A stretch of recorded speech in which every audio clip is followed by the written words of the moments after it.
মাছ দিয়ে মূলার দারুণ মজার তরকারি। তরকারিটা কীভাবে রান্না করলাম সেটা আপনাদের সাথে শেয়ার করব।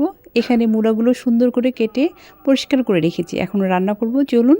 মাছ আছে, তারপর পেঁয়াজ, তারপর কাঁচামরিচ, তারপরে আদা রসুন বাটা, একটু শুকনো মরিচ, তারপর লবণ, হলুদ, একটু মাছের মশলা আর জিরার মশলা হলো ভাজা জিরার গুঁড়ো আমি শেষে দেবো, ধনিয়া পাতা শেষে দেবো, একদম রান্নার শেষে। তো এগুলো নিয়ে নেব, এখন দিয়ে দেবো। ফ্রাই প্যানটা গরম হয়ে গেছে, আর এখানে মাছগুলো মাখিয়ে নিলাম হলুদ লবণ দিয়ে কিছু। তেলটা আমার গরম হয়ে গেছে, মাছটা একটু ভাজিয়ে উঠবো, নাহলে মাছটা ভেঙে যেতে পারে।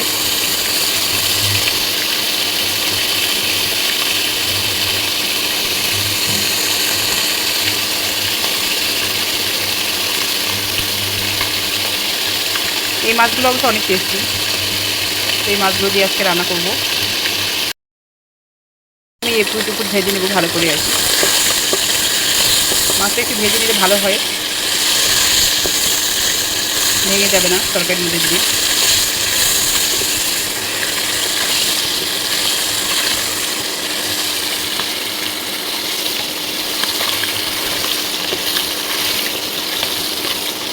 এই ছাটি মাছ দিয়ে কে কে মূলার তরকারি খেয়েছেন অবশ্যই জানাবেন, কে কে পছন্দ করেন। এগুলো আমার ভাজা হয়ে গেছে, এখন তুলে রাখবো।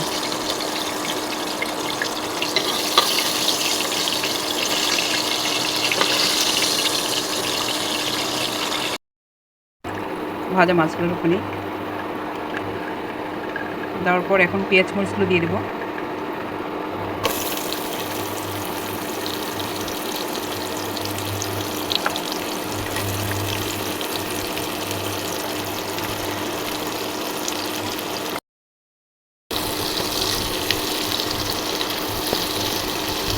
পেঁয়াজগুলো একটু ভাজা হয়ে গেলে আমি মশলাটা দিয়ে দেবো। এখন মশলাগুলো দিয়ে দেবো, একটু গরম পানি দিয়ে দেবো। এখানে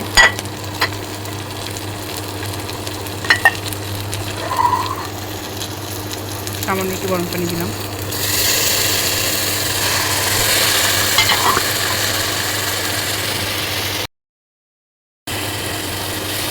মশলাটা কেন হচ্ছে,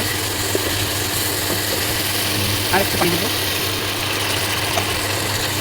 মশলাটা একটু ভালোভাবে কষিয়ে নেব। রান্না তো একটা আর্ট, আপনি যেভাবেই রান্না করেন না কেন, আপনার যদি সবগুলো পরিমাণ মতো হয় তাহলেই কি আপনার রান্নাটা টেস্ট হবে। ছোটো ছোটো রান্না, সাধারণ কিছু রান্নাও একদম অসাধারণ হয়ে যাবে যদি রান্নাটা আপনি যদি সেভাবে মনোযোগ সহকারে করেন।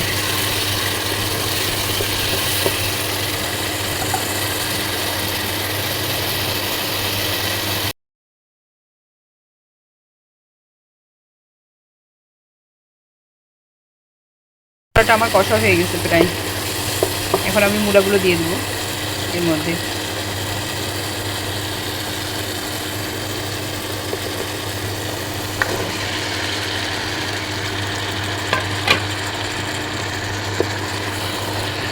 এখন শীতের সময় মূলা এখন ভালো লাগবে খেতে, মূলার সবজিটাও অনেক ভালো লাগে খেতে। অনেকে পছন্দ করে না, কিন্তু আমার তো অনেক ভালো লাগে মূলা খেতে। মূলা দিয়ে মাছ, মূলা দিয়ে মাংস তরকারি রান্না করলেও অনেক টেস্ট হয়।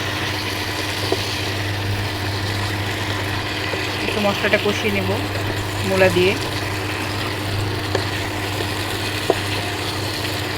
এটা একটা সিম্পল রান্না, সাধারণ রান্না, সবাই করে থাকি। তো আমিও ভিডিও করলাম কিভাবে আমি রান্না করি, আপনাদের সাথে শেয়ার করলাম রান্নাটা।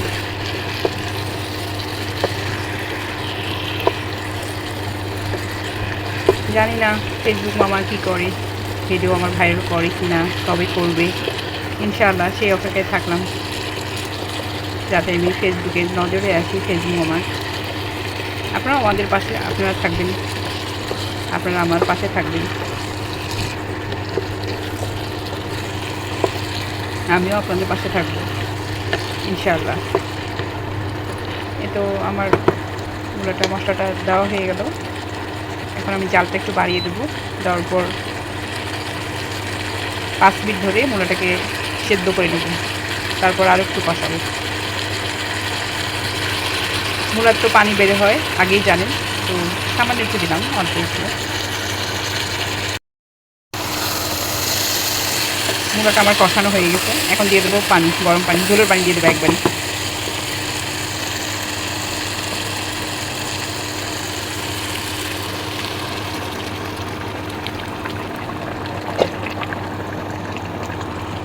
পানি দিয়ে দিলাম।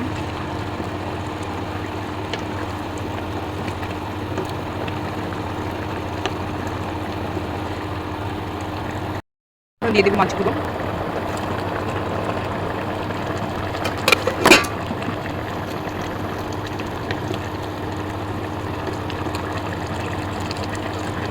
তারপর দিয়ে দেবো ধনিয়া পাতা। ধনিয়া পাতাটা নামানোর আগে দেবো, ধনিয়া তার জিরের গুঁড়োটা নামানোর আগে দেবো, ভাজার জিরে গুঁড়ো। এখন এটা আরও 5 মিনিট হবে, 5-10 মিনিট মিনিমাম। তারপর তরকারিটা অলরেডি হয়ে যাবে সম্পূর্ণ। তো আমার রান্নাটা কেমন, 5 থেকে 7 মিনিট হলো। এখন আমি তরকারিটা দেখবো কেমন হয়েছে। প্রায় ঝোলের পানি কমে আসছে। এখন আমি একটু আর 5-7 মিনিটের মধ্যে নামিয়ে ফেলবো। এখন ধনিয়া পাতা দিয়ে দেবো।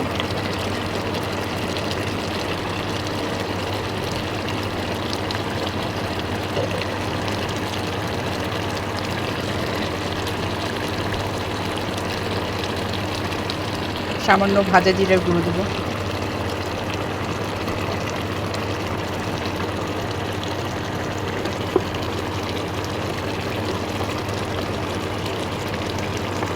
আর একটু হলে আমি নামিয়ে ফেলবো, আর 2-3 মিনিট।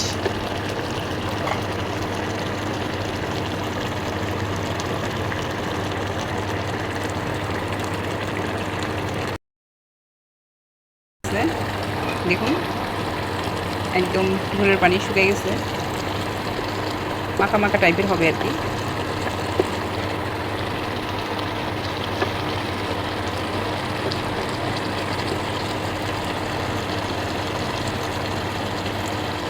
ঝোল ঝোল রেখেছি।